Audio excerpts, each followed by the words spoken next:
Well, hello everybody, and welcome to Act 3, our April edition. We are so delighted to be with you today. We've got so much great stuff to share with you on this episode. Lots of amazing guests. But because that we film in the middle of the month and not at the beginning of the month when we would have celebrated Easter, we do want to wish you and your families the very best of the season. And while we're at it, why don't we tell some of our guests, our viewers, pardon me, a little bit about some of the other things that are happening. Oh, everybody, this is Abigail. Abigail, what are some of the cool things that are happening in April? Well, there's Blueberry Pie Day and Garlic Day. Blueberry Pie Day and Garlic Day. Together on the same day? I hope not. Oh, not. What else is there? There's also a Picnic Day, Bugs Bunny Day. Bugs Bunny Day? Oh my gosh, I love Bugs Bunny Day. And since this is the year of the rabbit, why not have a little bit of bunny as well as Easter on top of it? Yeah, I mean, it's a natural, right? 3 bunny things. 3 bunny things. There's one more day that's super special. What day is that? Earth Day. Earth Day, when we look after the planet while we're looking after each other. Very, very important during the month of April. So while we enjoy and celebrate these wonderful days, there's a couple of other things I want to celebrate. Number 1, 2 of our hosts celebrated birthdays this year. So I want to announce that Teresa Osman and Dean Fellner from our team celebrated their birthdays. And so Act 3 gang wants to wish you all a very happy birthday if you also celebrated in April. And I also wanted to tell people that we have a very fabulous and familiar face on our team from many of the other shows that Shaw Spotlight produces. Our guest host today is Matt Carter, and we are delighted to have him on board today. So I think that we have a pretty action-packed show, celebrations all around. I'm thirsty. I think we need to go get some water. Why don't you grab yourself a beverage and enjoy the show? I'm sitting on the edge of love and happiness. Never experienced such a moment as this. So if you got that good feeling in your body and you wanna bring this moment to life, come with me, we'll hit the town. Let's go right now and live the life. I just wanna shine like the sky up like a sunset, living with no regrets. I just wanna shine. Moving on for our humor section. Thanks, Kathy, for the nice welcome.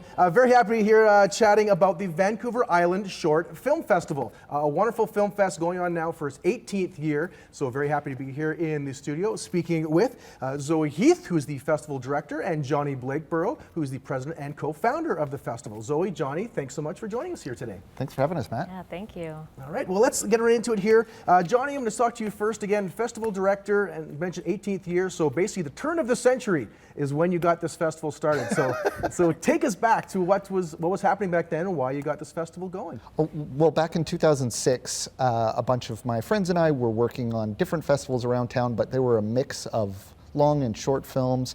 And we were really interested in the democratic power of a short film as opposed to how hard it is to make a feature-length film. And so we really wanted to create a showcase for filmmakers to show short-form films that could do exciting, different, interesting things and be really diverse in our programming. And so we decided to make something that was just about that. And so we wanted it to be about the area, so it was the Vancouver Island, and just short films, so Short Film Festival. And we played it at the Caprice Theatre in 2006, and it sold out, and we realized that we had to keep on doing it. And so I did that for 10 years, and then I stepped back for a while, and now I'm the president of the society, and I've got Zoe to run the show for me. I'm going to talk to Zoe here in a second, but just for quick clarification for viewers. So short film, does that mean less than 15 minutes, less than 10 minutes? How does that work? We started off with 7 minutes as our length, but we've gone up a bit every couple of years. We're at 15, and I think we're going to stay there. 15 seems to be a good amount, so you get a really good diverse program with lots of different types of shows, and you can still tell a really interesting story in 15 minutes. But not all our films are exactly 15. There's many that are shorter. All right, well, you've talked about, I mentioned the diverse lineup of films. So to get into what's happening this year at the festival, Zoe, I'll turn it over to you. So the first off, before we get into the films, your first year as festival director, but you've also been involved with the festival before. Tell us a little bit about your background with the fest. Yes, so for the last 2 years I was on the selection committee, which is the group of people who come together to watch every single submission rate it, and then come together and decide what the program lineup's going to be. So it's a lot of work, but it's a lot of fun. Because it's, I mean, how many people or how many films are submitted every year? 100? Well, this year it was 167. So. And we had to get that down to 20 films. So yeah, a lot of work from all the committees to bring that final together. Yeah, you mentioned Johnny was mentioning a diversity of the films here. So let's speak about that. So, are there different genres, different styles of filmmaking? What can people expect to see when they come to the festival this year? This lineup is so diverse. There's films that are less than a minute. There's films that are the full 15 minutes. We have filmmakers from all over the world: Japan, Australia. We have a lot from BC, but we have a lot of diverse voices in that, both in front of the camera and behind the camera, which I think is really important. It's actually people speaking their own stories. Yeah, it's an incredibly varied medium. Like, we have some paper craft films, we have claymation, we have documentaries, and we have dramas and comedies. So it's kind of diverse across the board.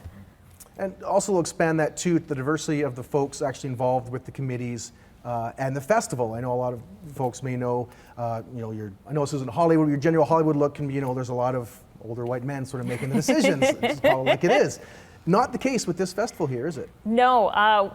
Myself and Greg, who is our submission coordinator, really worked hard to find both a selection committee and a judging committee of diverse voices, whether that is different people within the arts community or different people with different intersecting identities. We tried really hard not to make it just a bunch of old white men.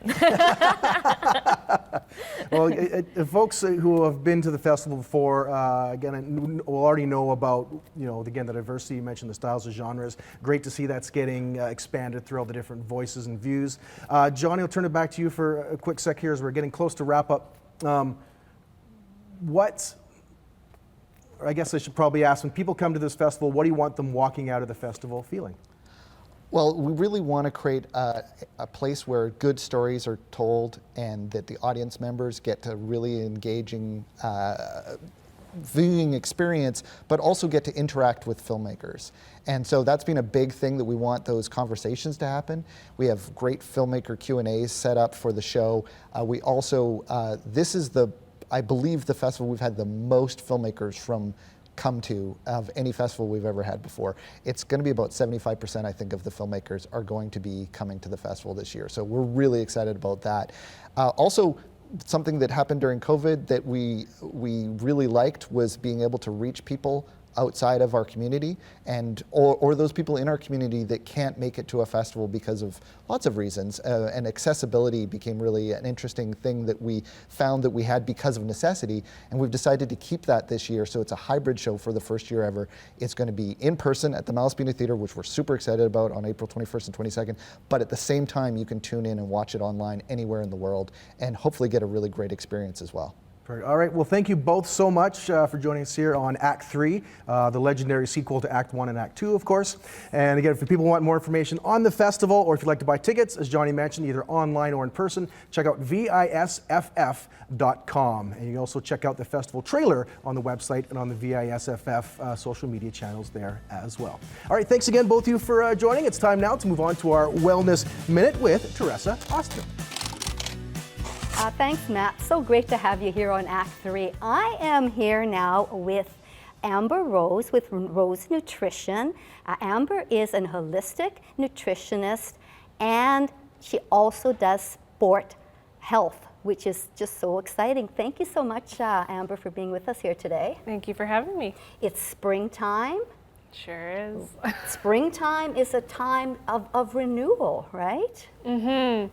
It's a great time to get started as well on a lot of different things. The weather is getting better, the sun's coming out, and it's a lot easier to actually get out for walks instead of finding ways to get around all the snow and the rain and the ice and all the hazardous things that come with the winter. Exactly, exactly. And in the springtime, people really change what they eat, or maybe they should be changing what they eat if they're not. We're going from heavier soups and stews to more salads and fresh ingredients. This is a great time, and it's really exciting, especially with the farmers market starting in Mother's Day. That's usually when the Cedar Farmers Market starts opening up, and it's really exciting to see what fresh fruits and veggies are coming into season. It's also a great time to review your habits around your eating, see what's in your fridge that you can get cleaned out, do a little bit of spring cleaning of your kitchen, see what's being used, see what's not, and see if they're helping you to proceed towards your goals or not. And if they're not, get rid of them and bring in new things that can help you. Yeah, that's a really, really good point. Get rid of the old, be it old clothes that no longer serve you or mindsets that no longer serve you. Absolutely. There's a lot of things, especially with the health, that aren't just the food on your plate, but it's the things that you're stressing about, that your activities levels are impacting your activity levels. And then how do you address those, especially with the coming of spring? It's a great time to spring clean those limiting beliefs, get rid of those habits that are not helping you but hindering you, and getting rid of those and bringing in the new things that can actually help you reach and achieve your health goals. I get a lot of questions from people about bad foods. And I know you say there's no such thing as a bad food. No, I don't like adding morality to any sort of foods. There's some foods, of course, that are less healthy that should be eaten in moderation, but even the healthy foods should be eaten in a way that you enjoy and in moderation, where you can actually, you're not just living off kale salads. You can have a nice kale salad and dessert and still live a healthy lifestyle. And this time of year too, to enhance salads, there's lots of things that you can add to make it more palatable if you're not really a salad person. Oh, absolutely. There's asparagus is coming into season pretty soon, so having some roasted asparagus, that's amazing. Leafy greens should be coming up pretty quickly as well, and having a whole bunch of different dressings. A lot of food is also coming in season from international. Oranges are coming into season. There's different oranges and citruses that are great in salads. One thing that I know you are a proponent of is saying that health is more than just a meal plan. So what else do you suggest that we adopt or adapt to now that spring is in the air? Yeah, absolutely. It's a great time to keep an eye on your sleeping habits, especially with the time change that happened not that long ago. It can kind of mess up our sleep rhythms and our circadian rhythms.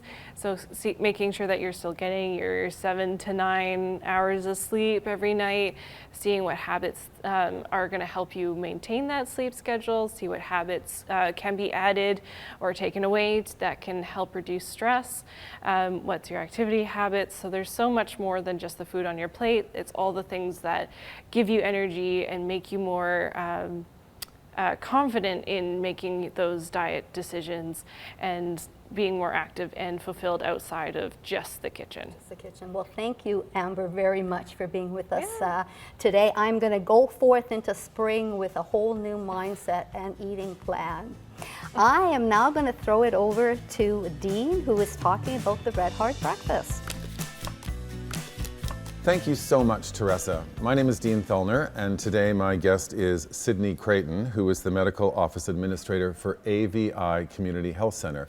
Hi, Sydney. Hi, Dean. Thank you so much for joining me today. I'm very happy to be here. So tell me, what's your position at AVI? It sounds a little clerical, medical office administrator, but I like to call myself the hub of the clinic. Yeah. I'm the first voice you hear on the phone, and usually the face versus that clients see when they come through the door. Well, we all know that AVI is an incredible asset for our community. You service so many people that are at risk or homeless or that are struggling or also fall under a certain criteria that need some social or community services, right? I wanted to talk to you today about at-risk women in our community, right? It's 51% of our community is female that's on the streets, and I just feel that we need to address that. So can you tell me a little bit about that? Yes, unfortunately, there's a higher percentage of women on the streets. A lot of the times women find themselves in a societal or personal position that's pushing them towards homelessness. And as it stands, there aren't a lot of outreach services to help these women find a foundation to start their lives over, basically. Well, absolutely, and I think we all can agree that homelessness is a result of trauma, and imagine how difficult it is to be on the street, to be a woman on the street, and to have come from a traumatic situation and then therefore be in another traumatic situation. We're very grateful to have AVI to be able to support these women in our community. I understand there's a great fundraiser coming. Can you tell us a little bit about that? Yes, the Red Heart Breakfast. It's a fundraiser. It's free to come to the breakfast. There is going to be the option to continue donating to basically help raise funds to start outreach programs for women experiencing homelessness. AVI itself currently doesn't have too many programs for women specifically that are experiencing homelessness, and with this fundraising, with this breakfast, we're hoping to expand those doors, just keep them wide open and just really kind of keep our program going to help women, to encourage them to find safety, to find shelter, to find community and compassion and amongst a traumatic experience like you said, Dean. Yeah, that's great. I understand that it's the Shine Foundation for Artistic Expression that is organizing this breakfast. So just to be clear, so you can go on the Together We Shine .ca website and you can register for a free breakfast. So it doesn't cost anything to go to this event? It doesn't cost anything to go to the event. You can come, you can hear some speakers, you can meet some people, you can really understand this issue that's needing to be brought light to. It's fantastic. I also understand that TD Bank is the corporate sponsor for this event, so therefore we know that the costs are covered. So theoretically, correct me if I'm wrong, but every cent that we will raise that day will go directly to the services that AVI will therefore be able to move forward to help at-risk women. Yes, and we're very happy to have TD being the sponsor. We're very excited to have all of the program funding to really just kind of get a ground start on this idea of supporting homeless women, which for a long time has been living in the shadows of outreach programming. Yes, I understand that the Shine Foundation will be also hosting this event in Victoria, which we'll talk about later when we get the date, and also in North and Courtenay. But I think this is an incredible initiative, and I think that it's something that we should focus on as a community. You know, maybe you could highlight to the audience today a little bit about what are some of the struggles that women on the street go through. I think that the basis when it comes for women is shelter and safety.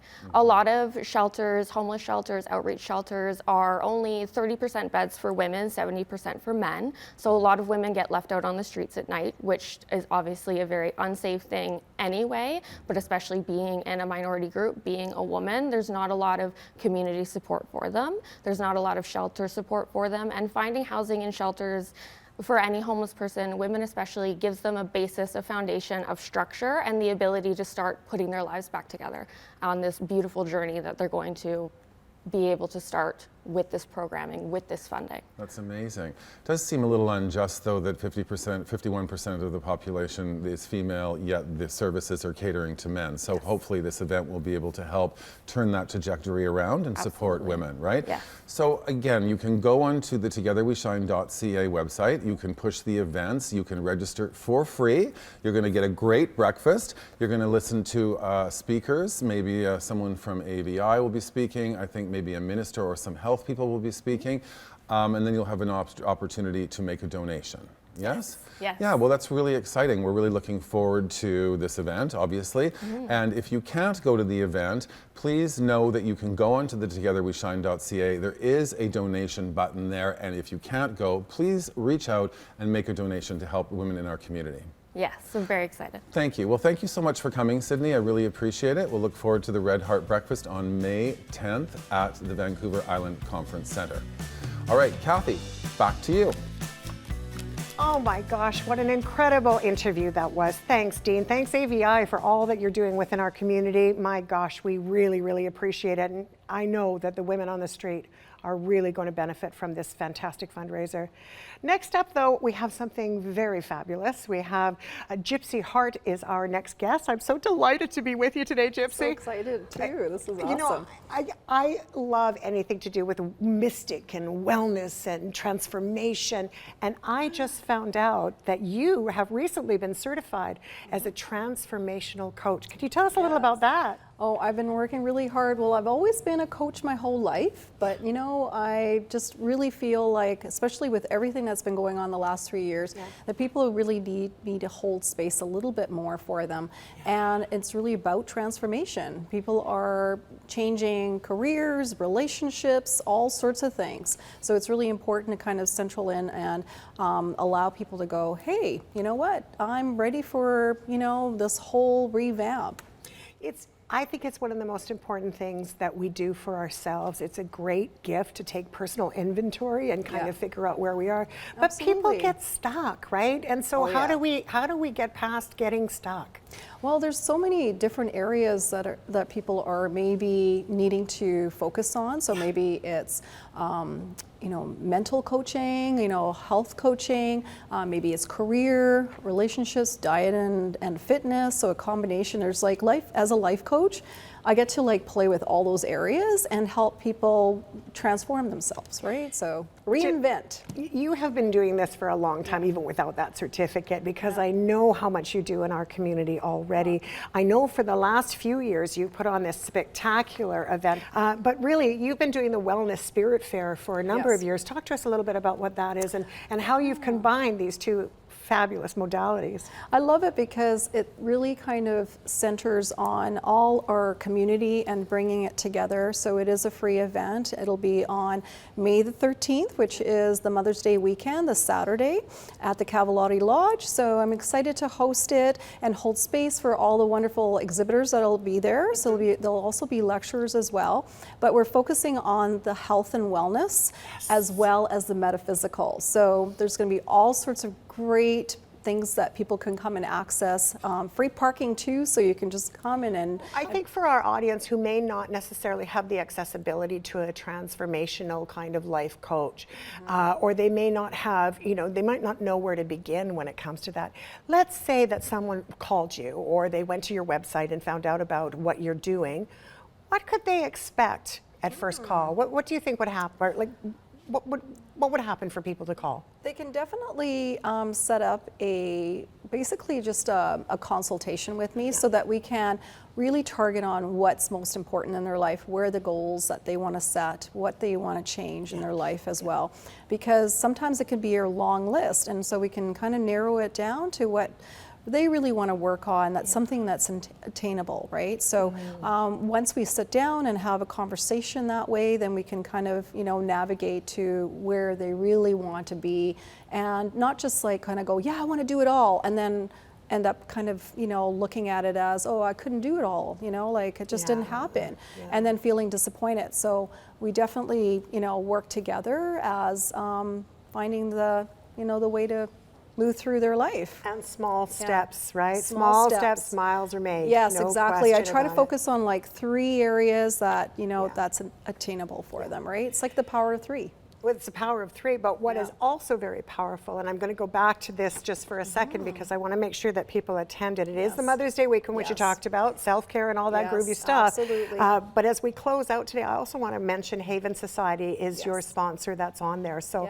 can we very, very briefly touch on that? Well, it's our benefactor, and each year when I run these events, and I've been running it since 2018, we pick different benefactors, and this year it's the Haven Society, and I think it's really important that, you know, as a community we come together and recognize a lot of these different charities that we can, and they will be there as well, so then they will educate the public and also take donations, and it's also on the website as well, so if you want to, you know, add a donation to it, if you can't attend, then, you know, feel free to do that as well too. Thank you. You know, I absolutely love all the great stuff that we share on this show, but my favorite part's coming up, I have to tell you, because we're going to visit with Raven Tales. Kevin and Dan Elliott are going to have a conversation.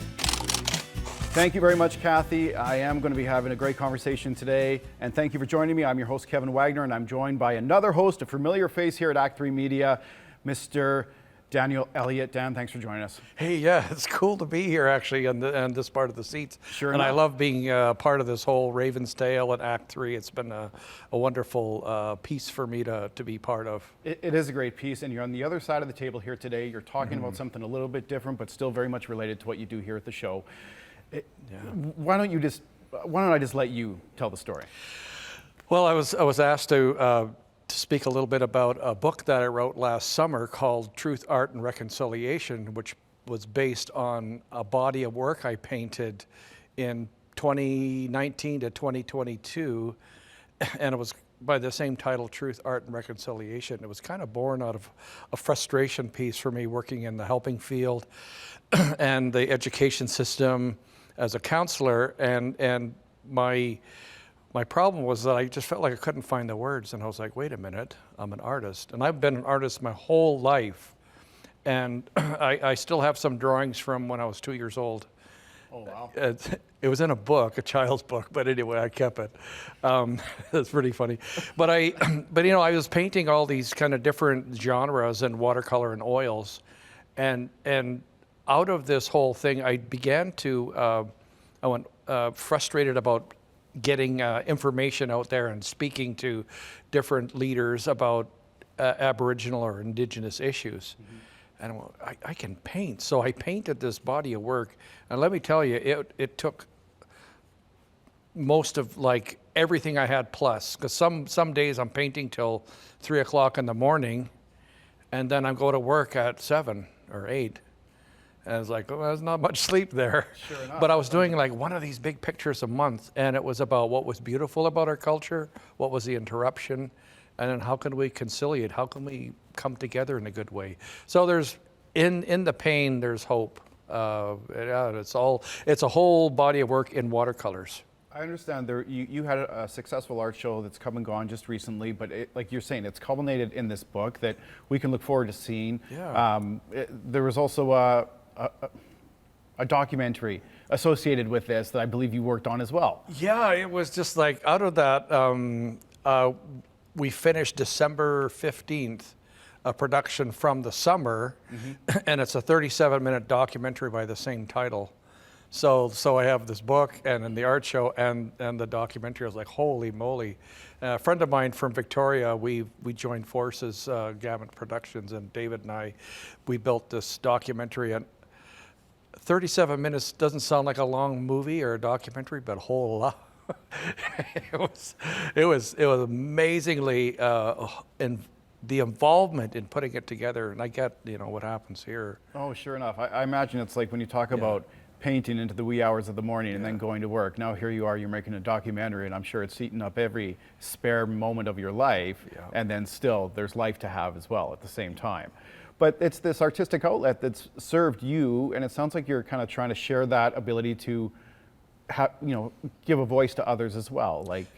Yeah, exactly. That came out in the book. I even had, just a couple weeks ago, I had an associate professor, or a editor for a company that was looked over the doc, and she said, oh my God, I'm going to start painting again. And so she said, all this, stuff that's happening post-COVID, and she said that I didn't realize, my art was medicine for me. So that's what really is coming out of the book, is that art is a vehicle for change and for medicine for ourselves, for me. No, absolutely. It can be a very personal thing, but then you can share it with others. There's that aspect to it as well. You had shared with me on, very briefly in the book, because I've had a chance to only have a glance at it. There's these tragic stories, the tragic realities, but you're sharing them through these beautiful portraits or this beautiful expression. And it's just this unique kind of way of sharing tragedy through the beauty of art. Yeah, and for me, that was like, there were some parts missing when I seen residential school issues and a lot of black and white pictures, and we have a fairly limited scope of what we see around that. And so I brought all that stuff to life because my grandmother went to Cooper Island. I'm very deeply affected by many relatives who've been affected through residential school. So it was a way to create a voice through art, because art is a universal language. It speaks, and even if you're not, not saying anything, people can get it. And I'll leave you with this around the art show. There was a 7-year-old girl that came with her mom to see the show, and I'm thinking, some of the stuff is pretty heavy duty. Mm-hmm.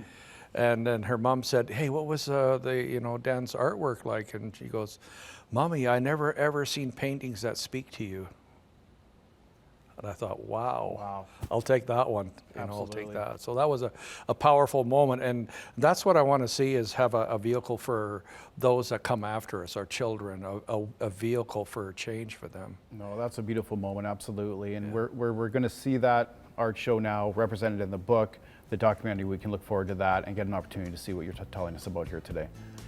Dan, thanks very much for joining us. Yes, thank you, Kevin. Right. Once again, we've been speaking with Dan Elliott. Well, thanks again for tuning in for our show today. You know, all of the guests today are absolute trailblazers doing amazing things for our community. Thanks so much for tuning in. That's it for our show this time. We'll see you next time on Act 3. Go right now and live the life. I just wanna shine like the sky up like a sunset, living with no regrets. I just wanna shine, show the world just what I'm made of. What are we afraid of? I just wanna shine. I just wanna shine.